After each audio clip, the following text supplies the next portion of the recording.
Hello friends, नमस्कार। इतिहास Yatra with Ram channel में आप सभी का स्वागत है।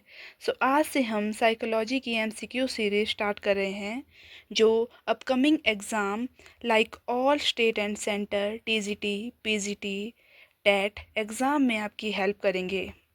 दोस्तों, स्टार्ट करते हैं आज का लेक्चर। क्वेश्चन नंबर फर्स्ट है, from which two Greek words is the term psychology derived. हमारे पास ऑप्शन है psych and logic, psyche and logos, mind and body, and option D psycho and theory. तो इसका राइट आंसर है option number B, psyche and logos. मनोविज्ञान शब्द की उत्पत्ति साइके एंड लॉगस दो ग्रीक वर्डों से हुई है। तो बढ़ते हैं नेक्स्ट प्रश्न की ओर। Question number 2, What does the word psyche means? Psyche शब्द का क्या अर्थ है? हमारे पास ऑप्शन है, option number A body, option number B emotion, option C soul और लाइफ, ऑप्शन डी थॉट। इसका राइट आंसर है ऑप्शन नंबर सी, सोल। बढ़ते हैं नेक्स्ट प्रश्न की ओर। Question number 3, What was the name of the philosopher who popularized the term psychology in Germany?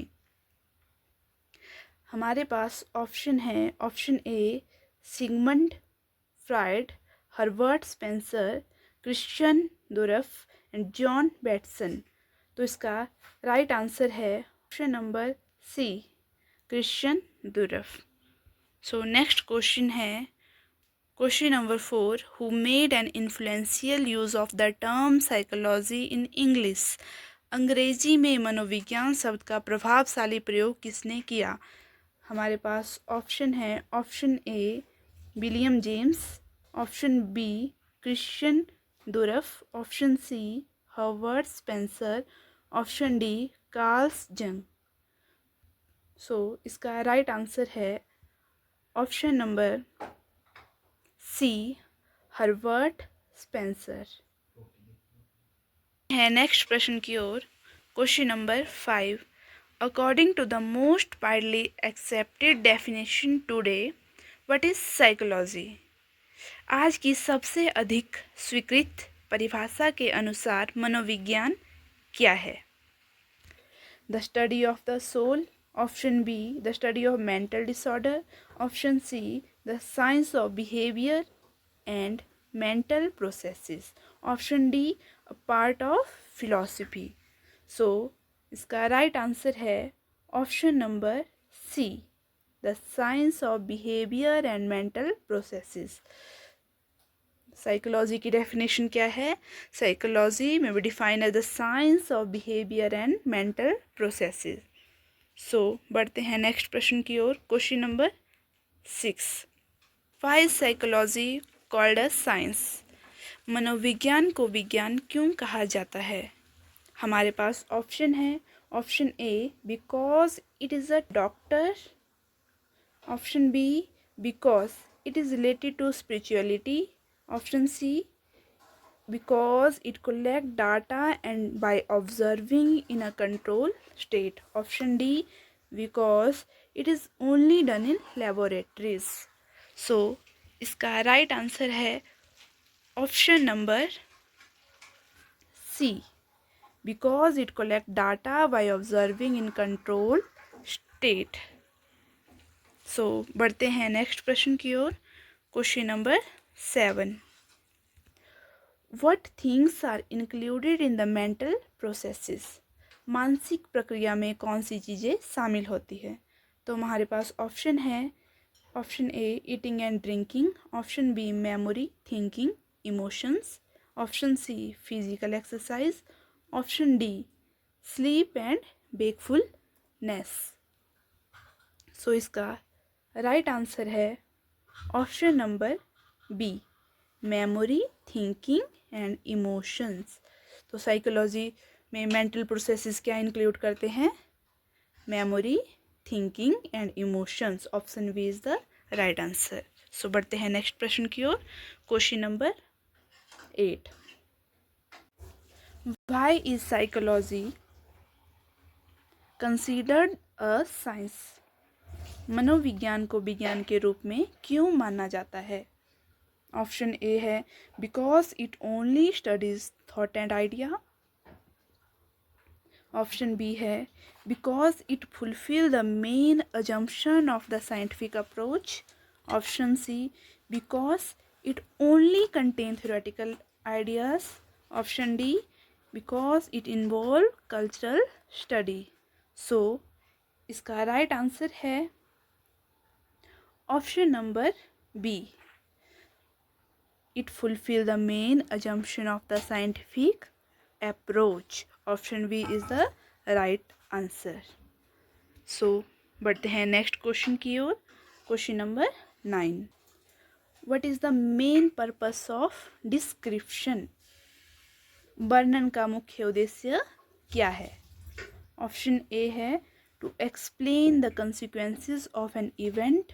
Option B to study the time and place of occurrence of an event. Option C to predict when an event will occur, or option D to analyze mental processes. So इसका right answer है option number B, to study time and place of the occurrence of an event. Main purpose क्या है description का? Study करना time and place of the occurrence of an event.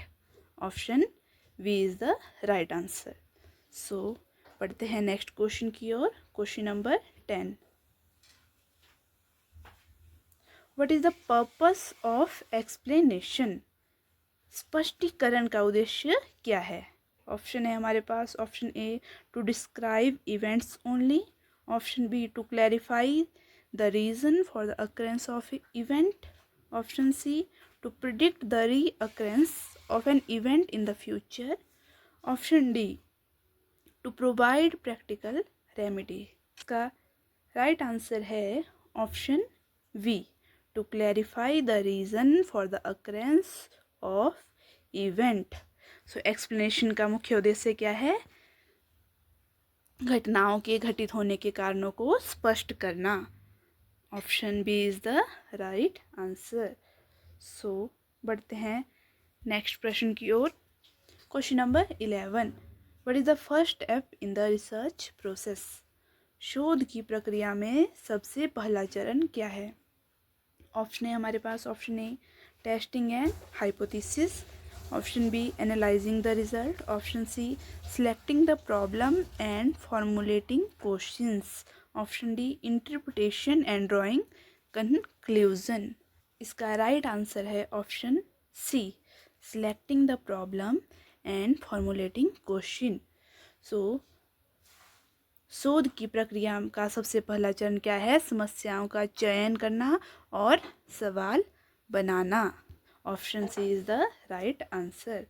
सो बढ़ते हैं next प्रश्न की ओर। Question number 12, what are the main type of research method in psychology? मनोविज्ञान में शोध की विधियों के प्रमुख प्रकार क्या है? ऑप्शन है हमारे पास option A quantitative, qualitative, mixed. Option B descriptive, experimental, correlation.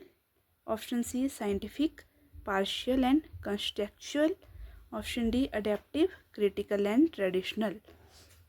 सो इसका राइट आंसर है option B, descriptive, experimental and correlational. So option B is the right answer. So बढ़ते हैं नेक्स्ट प्रश्न की ओर। Question number 13, what is the main objective of the case study method? केस अध्ययन विधि के मुख्य उद्देश्य क्या है? हमारे पास ऑप्शन है option A to collect survey data from the general population, to conduct an in-depth study of the behavior and emotion of an individual or group. Option C to perform psychological testing. Option D to study social changes. So इसका right answer है option B, to conduct an in-depth study of the behavior and emotion of an individual or group. So case अध्ययन विधि का मुख्य उद्देश्य क्या है? एक व्यक्ति या समूह के व्यवहार को और संवेगों का विस्तृत अध्ययन करना। Option B is the right answer. So बढ़ते हैं नेक्स्ट प्रश्न की ओर। Number 14, what is the disadvantages of the survey method? सर्वेक्षण विधि की एक कमी क्या है? It take a very little time. Option B, it is very easy to analyse the data. Option C, the answers given by participant may not be always correct. Option D, it involves fewer participant. So इसका right answer है option C, the answers given by participant may not always be correct. तो सबसे बड़ा disadvantages क्या है? इसमें प्रतिभागियों द्वारा दिए गए उत्तर हमेशा सही नहीं होते। So option C is the right answer. So इसी के साथ थैंक यू दोस्तों, थैंक यू सो मच। हमारे इतिहास यात्रा विद राम चैनल को लाइक करें, सब्सक्राइब करें और अपने नियर एंड डियर में शेयर करें और हमारे चैनल को अपना भरपूर प्यार दे दोस्तों। सो दोस्तों, कुछ एस्पिरेंट जो है हमारी वीडियोस को देखते हैं पर हमारे चैनल को सब्सक्राइब नहीं करते, अपने नियर एंड डियर में शेयर नहीं करते। सो दोस्तों, प्लीज़ हमारे चैनल को ज़्यादा से ज़्यादा सब्सक्राइब करें और शेयर करें अपने नियर एंड डियर्स फ्रेंड्स में, अपनी फैमिली में, और हमारे चैनल को अपना भरपूर प्यार दे दोस्तों।